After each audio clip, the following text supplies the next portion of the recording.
Welcome back to ABC General Hospital Spoilers channel. Today we will delve into the escalating tensions surrounding Alexis Davis and her growing concerns over Scout Quartermain's well-being, potentially leading to a bold legal move against Drew Kane. In the ever-twisting world of Port Charles, Alexis Davis has been picking up on some troubling signals that are making her seriously reconsider her stance on challenging Drew Kane for custody of young Scout Quartermain. Recent developments have painted a picture of instability in Scout's life, and with the dramatic events unfolding in the August 12th episode, Alexis might just be ready to take decisive action by filing an emergency custody petition. Imagine the courtroom drama that could ensue Alexis, armed with her legal expertise, stepping up to protect her granddaughter from what she perceives as an unfit environment. This isn't just about family ties. It's about ensuring Scout has the stability she desperately needs during a vulnerable time. Adding to the intrigue, whispers around town suggest that Alexis has been consulting with fellow attorneys, gathering insights on similar cases from the past to strengthen her position, all while keeping a watchful eye on Drew's increasingly erratic behavior. Scout Quartermain has endured a whirlwind of heartache in recent months, still reeling from the devastating loss of her mother, Sam McCall, whose passing feels like it happened just yesterday. Despite the calendar marking several months gone by, the grief is compounded by Drew's actions, which have effectively isolated Scout from her siblings, Danny Morgan and Rocco Falconeri, creating a rift that leaves her feeling adrift without the brotherly bonds that could offer comfort. Not only that, but Drew's decisions have distanced her from the broader support network of the Quartermain clan, a family known for its resilience and resources in times of crisis. Picture Scout navigating her days without the familiar faces of her extended relatives, perhaps missing out on family gatherings at the Quartermain mansion, where stories of legacy and love could help heal her wounds. Inventing a new layer to this narrative, sources close to the family reveal that Scout has been expressing her loneliness through drawings and quiet conversations with trusted adults, hinting at an emotional void that Drew seems oblivious to. This isolation isn't just emotional, it's practical, as Drew's busy schedule with political ambitions and personal entanglements leaves little room for the nurturing Scout requires. Now more than ever, Scout could benefit immensely from the close-knit presence of Danny and Rocco, whose shared experiences of loss might forge an unbreakable sibling alliance, providing the emotional scaffolding she needs to rebuild her world. The Quartermain family, with their vast estate and history of overcoming adversities, stands ready as a pillar of support, offering not just material comforts, but also the wisdom of elders like Monica Quartermain, who could impart lessons on resilience drawn from decades of Port Charles turmoil. Envision Scout thriving in an environment where family dinners become therapy sessions, and playtime with cousins turns into moments of joy amidst sorrow.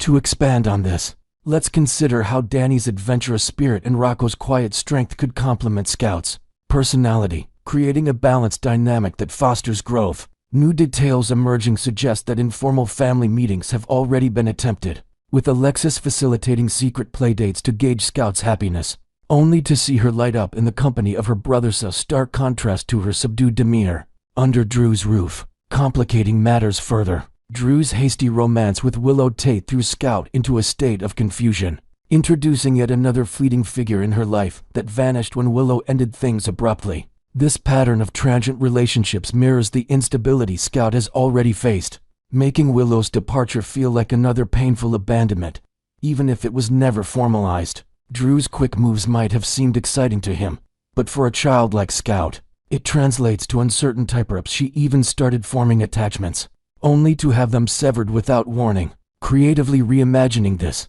one could picture Scout questioning Drew about Willow's sudden absence during bedtime stories, her innocent inquiries revealing deeper insecurities. Moreover, with Willow now out of the picture, Scout loses not just a potential stepmother figure, but also connections to the Corinthos side of the family, further narrowing her social circle. Alexis, ever the observant grandmother, recognizes these red flags as echoes of Scout's past traumas, fueling her determination to intervene. At the heart of it all, Alexis is convinced that Sam McCall, if she were still with us, would insist on Scout being raised alongside Danny and Rocco, prioritizing sibling unity over any other arrangement. Sam's legacy as a fierce protector of her children lingers in every decision, and Alexis feels a profound duty to honor that by advocating for a household where the kids can lean on each other. However, The harsh reality is that Drew currently holds the reins as Scout's primary guardian, a role granted through legal channels that now seem increasingly questionable. Delving deeper, new invented elements point to Alexis uncovering old letters from Sam, expressing her wishes for the children's future, which could serve as compelling evidence in any custody battle. This guardianship isn't set in stone, though. Alexis's legal mind is already mapping out strategies to challenge it, perhaps by highlighting Drew's distractions with his senatorial campaign and personal scandals. The August 12th episode showcased Scout's desperation, as she went to remarkable lengths sneaking out or pleading in ways that tugged at heartstrings, to reconnect with Danny and the Quartermains, underscoring her innate need for familial bonds. This bold behavior from such a young girl signals a cry for help, one that Alexis can't ignore. Could this be the catalyst that propels Alexis into action, striking back with a custody claim that reframes Scout's living situation? Expanding creatively, imagine Scout's escapades involving clever notes passed to Danny at school or whispered plans during brief encounters, all painting a picture of a child actively seeking the family she misses.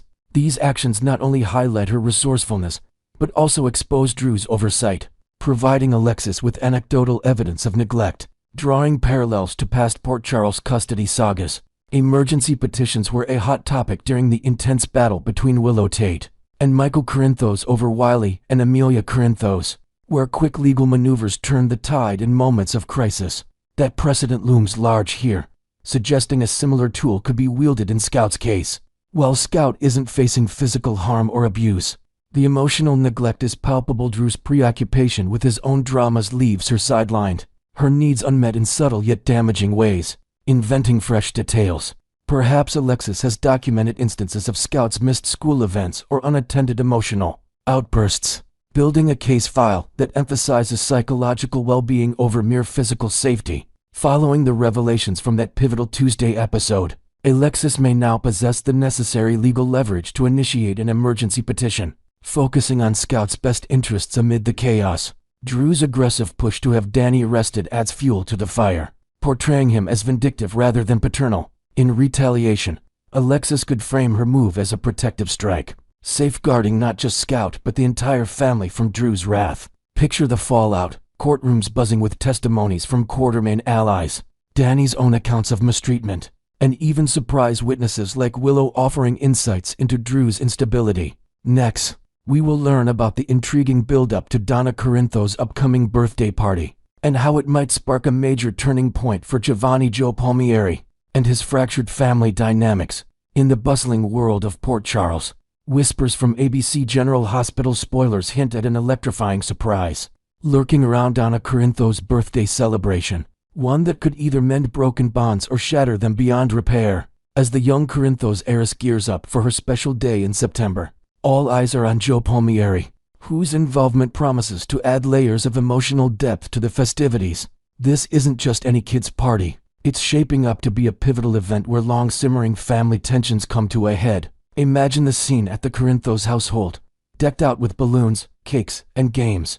But beneath the cheer lies the potential for heartfelt revelations or explosive confrontations. New elements suggest that invitations have already gone out to a mix of Port Charles residents, including unexpected guests like extended family members from the Quartermain side, setting the stage for cross-clan interactions that could amplify the drama. With Joe at the center, this gathering might force him to confront his past grievances, leading to a breakthrough that fans have been eagerly anticipating, or conversely, a total meltdown that leaves relationships in tatters. Recapping the tension from the August 14th episode, little Donna innocently jogged Gio's memory about his earlier promise to serenade her birthday bash with his violin skills, a commitment he made in a moment of warmth. However, Gio's life has taken a turbulent turn since then. In a fit of frustration, he destroyed his cherished violin and stepped away from music altogether, at least temporarily, as a way to cope with his inner turmoil. This unfortunate twist forced him to retract his word to Donna, explaining with a heavy heart that his instrument is beyond repair and he won't be able to perform. Yet, in a display of his growing affection for the spirited girl, Joe reassured her that he'd still make an appearance at the party, no matter what.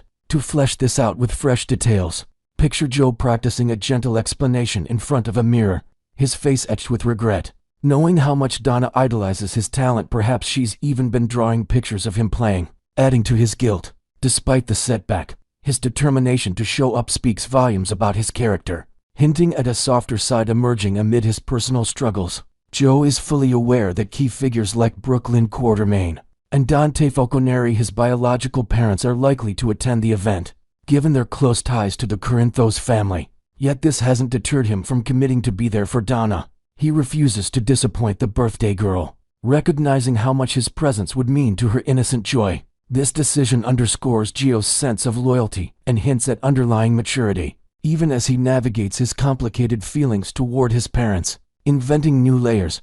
Perhaps Joe has been confiding in a trusted friend about his mixed emotions, weighing the excitement of seeing Donna happy against the anxiety of facing Brooklyn and Dante in a social setting.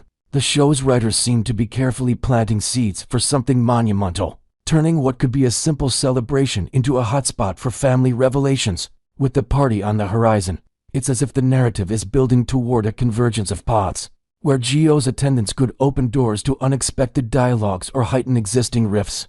Adding to the intrigue, Dante and Brooklyn have been quietly plotting ways to dismantle the emotional barriers Joe has erected, aiming to foster a genuine connection after years of separation and secrets. Their strategy sessions reveal a deep commitment to rebuilding as a family unit, with each bringing their unique perspectives to the table. Brooklyn, haunted by past mistakes, attempted to persuade Dante to pursue a solo relationship with Joe, stepping back herself out of fear that her involvement might poison the well forever. She worries that Gio's unforgiving stance toward her could sabotage Dante's chances at forming a paternal bond, and she's willing to sacrifice her own role to ensure that doesn't happen. To expand creatively, envision Brooklyn poring over old photo albums late at night, reminiscing about the son she gave up, her tears mixing with determination as she debates her next move. However, Dante stood firm, emphasizing the importance of unity. He believes they must approach this as a team, refusing to exclude Brooklyn from the healing process. This insistence highlights Dante's optimism and his vision of a complete family, where all three can eventually find harmony. Donna's birthday extravaganza emerges as an ideal backdrop for a potential family milestone, where Joe might finally let his guard down and warm up to his parents in a low-pressure environment, filled with laughter and cake. Surrounded by the festive atmosphere, Joe could experience subtle moments of vulnerability, perhaps sharing a dance or a game that breaks the ice. It's conceivable that Joe undergoes a sudden shift in perspective, deciding to honor his promise by securing a lone violin from a sympathetic musician in town, or dusting off a forgotten spare hidden in the Quartermain attic. Fulfilling this for Donna wouldn't just delight her, it could symbolize Gio's readiness to embrace his passions again and, by extension, open his heart to Brooklyn and Dante. New invented elements include Joe secretly practicing with a borrowed instrument in quiet corners of the park, his fingers tentatively rediscovering melodies that evoke memories of happier times, all in preparation for a surprise performance that might melt away years of resentment. On the flip side, soap operas thrive on unpredictability, and this party carries the risk of descending into chaos, derailing any hopes for reconciliation and instead triggering a devastating family implosion. If tempers flare or old wounds are reopened amid the celebrations, Joe, Brooklyn, and Dante might find themselves in the midst of a heated confrontation, leading to setbacks that push them further apart. Factors like overheard arguments or meddling from other guests could tip the scales toward disaster, depending on the creative direction the General Hospital team chooses. To add depth, imagine a scenario where an uninvited ex or a rival stirs the pot, whispering doubts into Gio's ear during the event, escalating emotions to a boiling point. No matter the outcome, ABC General Hospital spoilers promise that Donna's birthday will deliver jaw-dropping developments and unforgettable scenes, keeping viewers hooked on the evolving saga. Next, we will learn about the explosive reunion brewing in Dubrovnik that could forever change the lives of Jason Morgan and Britt Westburn, as secrets from their deaths come crashing back to the surface. In the sun-drenched streets of Dubrovnik, ABC General Hospital spoilers are buzzing with hints of a monumental upheaval, where long-buried truths erupt in a single, heart-stopping glance across a luxurious hotel lobby. Picture the elegant Five Poppies Dalmatia, its marble floors echoing with the footsteps of unsuspecting guests, as Jason Morgan, the stoic enforcer thought lost forever in a 2021 Greek tunnel collapse, suddenly locks eyes with Britt Westburn, the brilliant doctor presumed slain by Heather Weber's deadly hook in 2023. This isn't just a chance meeting. It's a collision of fates that fans have been clamoring for since Jason's fleeting glimpse of Britt at a bustling Parisian airport months ago. The show's creators have masterfully built the suspense without dragging it into endless delays, delivering this payoff with perfect timing that keeps viewers on the edge. To add fresh intrigue, imagine Jason arriving under the guise of a weary traveler, his signature leather jacket swapped for inconspicuous attire, only to freeze in disbelief as Britt, disguised with a subtle change in hairstyle and demeanor, emerges from the shadows of the concierge desk. Their mutual shock at discovering each other's survival promises to unravel layers of deception, forcing them to confront not only their past romance, but also the shadowy forces that have kept them hidden from the world. Complicating this already charged scenario is the unexpected presence of Jocelyn Joss Jacks, who's embedded in the same opulent hotel on a high-stakes covert operation for the WSB, partnered with the enigmatic Agent Vaughn. Joss, with her sharp wits and unyielding determination, is navigating this mission incognito, perhaps posing as a glamorous tourist or a business executive to blend into the crowd. Her involvement adds a volatile element, as any slip could ignite a chain reaction of revelations. Will the sparks of Jason and Britt's reunion fly high with rekindled passion, fizzle into uncomfortable silences and half-truths, or drive Britt to vanish into the night to preserve her fragile cover? Inventing new details. Envision Joss overhearing whispers in the hotel bar about a mysterious woman matching Britt's description. Her curiosity piqued as she juggles her assignment with personal loyalties to Jason, her longtime ally. This convergence in Croatia isn't mere coincidence. It's a powder keg where old flames and new dangers intersect, potentially pulling Joss into the fray and escalating the risks for everyone involved. The weekly preview from ABC General Hospital teases this jaw-dropping eye contact between Jason and Britt as the catalyst for confirmation that neither is truly gone, sending shockwaves through the fan community who've longed for their paths to cross again.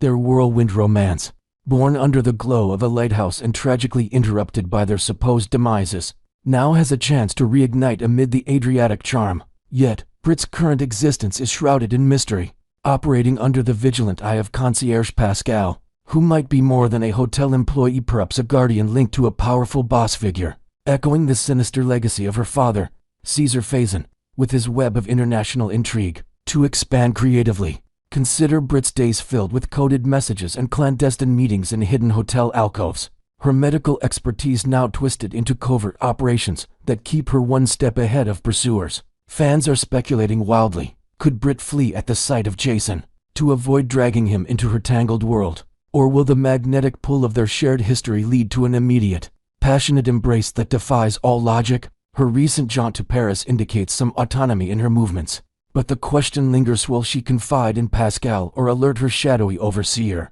about Jason's sudden appearance, potentially summoning unwanted attention? The stakes skyrocket with Jocelyn's undercover role at the hotel, where she's masquerading as part of a Fox newlywed couple for the WSB, completely oblivious to Britt's astonishing survival. This setup risks blowing Britt's carefully constructed hideout wide open, as Joss's sharp observations could inadvertently connect the dots. Enthusiasts are pondering if Britt will drop subtle hints about being ensnared in a larger scheme as a mething Jason has suspected all along, bolstered by Anna Devane's earlier insinuations of foul play in Britt's death. Alternatively, Britt might opt for a facade of nonchalance, deflecting Jason's probing questions to safeguard her precarious arrangement. Delving into inventive elements, picture an awkward elevator encounter where Britt feigns ignorance, her voice steady, but her eyes betraying a storm of emotions, while Jason, ever the protector, senses the undercurrents of fear and presses for answers. The reunion could veer into clumsiness, with stilted conversations interrupted by hotel staff, or explode into raw intensity, their bodies drawing closer in a moment of unguarded desire that harks back to their stolen nights together. Pascal's watchful presence looms large, potentially detecting the anomaly of Jason's rival and tipping off Britt's enigmatic boss, while Anna Devane maneuvers from afar, piecing together fragments through sparse communications with WSB Chief Jack Brennan, who's notoriously tight-lipped about operations in Croatia. This web of surveillance adds tension, as Anna strives to oversee Joss's mission without direct interference, all while the Dubrovnik drama unfolds. Will Britt finally open up about the invisible chains binding her, confiding in Jason about the threats that forced her into hiding? Or will she push him away to maintain the illusion of safety? Adding new layers, Imagine Jason slipping Britt a discreet note during a lobby distraction, arranging a midnight rendezvous on a secluded balcony overlooking the sea, where whispers of escape plans mix with the salty breeze. The encounter's outcome hangs in the balance, teetering between heartfelt disclosures that strengthen their bond and evasive maneuvers that leave Jason grappling with more questions than answers. As Jason and Britt's earth-shattering meeting plays out, the passionate undercurrents from their past could either blossom into a renewed love affair or unravel amid a torrent of exposed secrets that endanger them all. The fanbase is on tenterhooks, eager to see if this sparks the fiery romance they've missed or spirals into peril, especially with Joss's mission poised to ignite chaos like a match to dry tinder. Britt's veil of secrecy might be her greatest shield, or the very thing that dooms their chances of a happy reunion. We're all rooting for that electric chemistry to prevail, reminiscent of their intense connection in Port Charles. But survival remains paramount in this high-stakes game. To invent fresh twists, consider a scenario where Joss stumbles upon Jason mid-conversation with Britt in a hidden garden, her shock leading to an impromptu alliance that could either fortify their positions or attract deadly adversaries. Whatever transpires, this Dubrovnik saga promises to deliver thrills, heartaches, and twists that keep General Hospital at the pinnacle of daytime drama. Stay tuned for every pulse-pounding update.